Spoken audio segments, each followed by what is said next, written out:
Pemirsa, Iran berpotensi menutup Selat Hormuz sebagai cara membalas serangan bertubi-tubi dari Israel yang kini dibantu oleh Amerika Serikat yang resmi telah menyerang fasilitas nuklir Iran.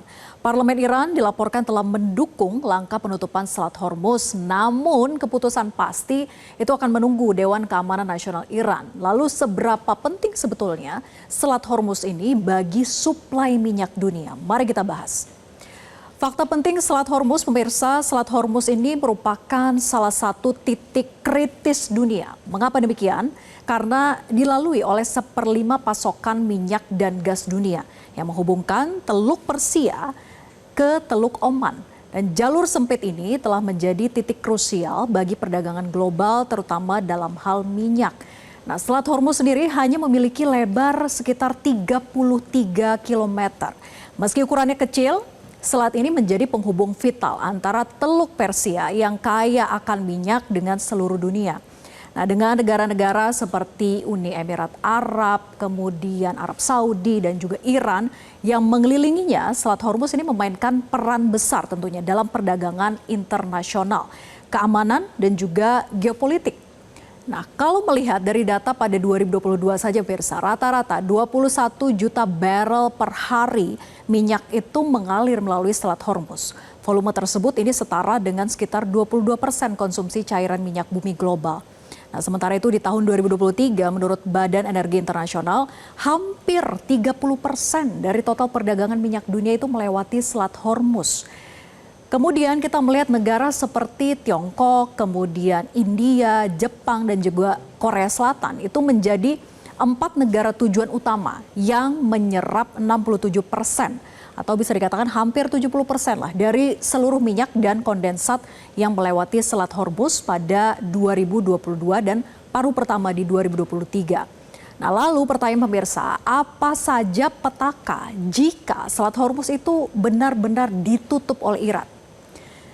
Sekitar 20% sampai dengan hampir 30% dari total minyak dunia, sekitar 17 hingga 21 juta barrel per hari itu melintasi Selat Hormuz ini.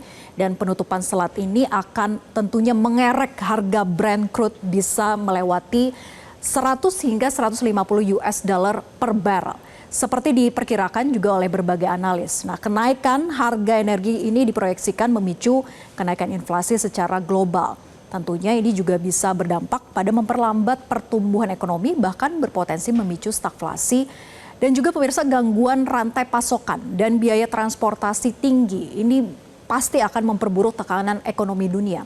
Nah, negara importir besar seperti India, Tiongkok, Jepang, Korea Selatan itu bergantung sekali pada aliran minyak dan LNG lewat Hormuz.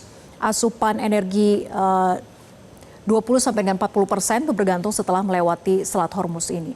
Nah, penutupan ini bisa mengguncang pasokan, mendorong inflasi domestik serta menekan pertumbuhan negara-negara Asia. Dan ketidakstabilan kawasan itu akan menaikkan juga efeknya pada asuransi kapal. Nah, ini membuat biaya logistik global pun jadi meroket.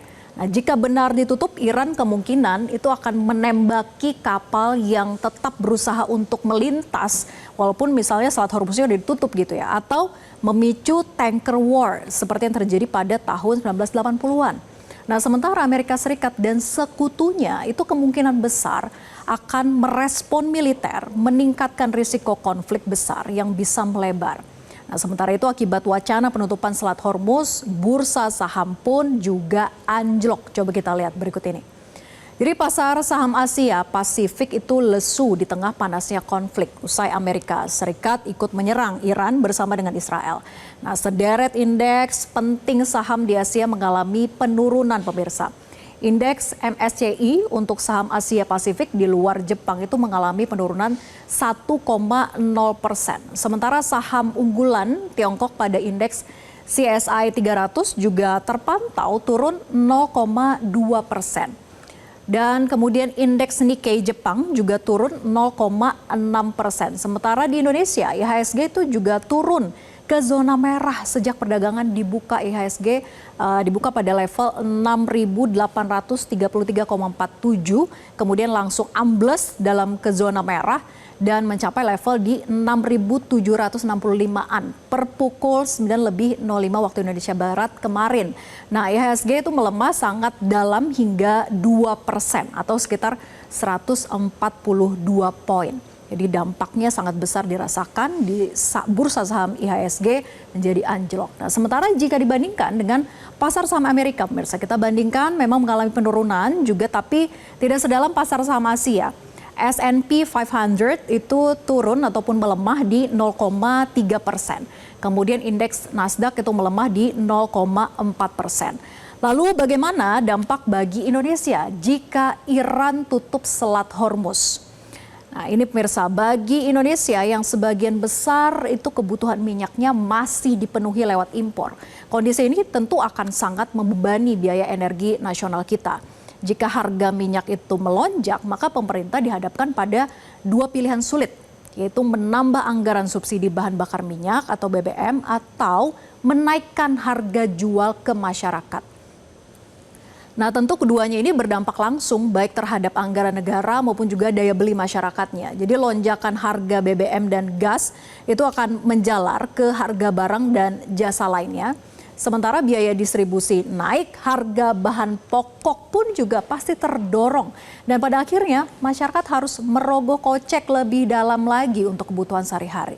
Nah, inflasi pun pemirsa menjadi tidak terhindarkan dan menyulitkan kelompok berpenghasilan rendah. Nah, ketika harga itu melonjak, maka daya beli masyarakat pun otomatis akan melemah. Konsumsi rumah tangga yang menjadi motor utama penggerak pertumbuhan ekonomi nasional kita bisa semakin melambat. Nah, berikutnya nilai tukar rupiah ini juga semakin tertekan. Kenaikan harga energi global juga akan meningkatkan kebutuhan impor dan memperbesar tentunya defisit transaksi berjalan. Tentu dalam kondisi seperti ini permintaan terhadap dolar Amerika Serikat pun meningkat. Sedangkan pasokan devisa kita itu tidak cukup kuat untuk menahan tekanan. Akibatnya nilai tukar rupiah bisa melemah secara signifikan. Rupiah yang melemah akan memperbesar biaya impor termasuk untuk energi dan bahan baku industri. Lalu dengan meningkatnya harga energi dan pelemahan nilai tukar, tekanan terhadap anggaran pendapatan dan belanja negara atau APBN pun juga akan membesar. Nah, pemerintah itu harus menambah subsidi energi atau menyesuaikan harga BBM. Dan keduanya ini berisiko terhadap defisit anggaran. Nah, selain itu kebutuhan impor energi yang mahal itu bisa membuat neraca perdagangan pun terganggu.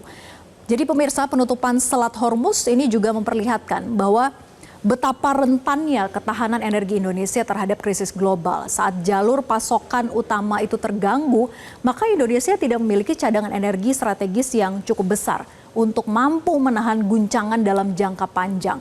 Nah, ketergantungan pada impor minyak dan gas dari kawasan Timur Tengah membuat Indonesia sangat rentan terhadap fluktuasi harga dan pasokan.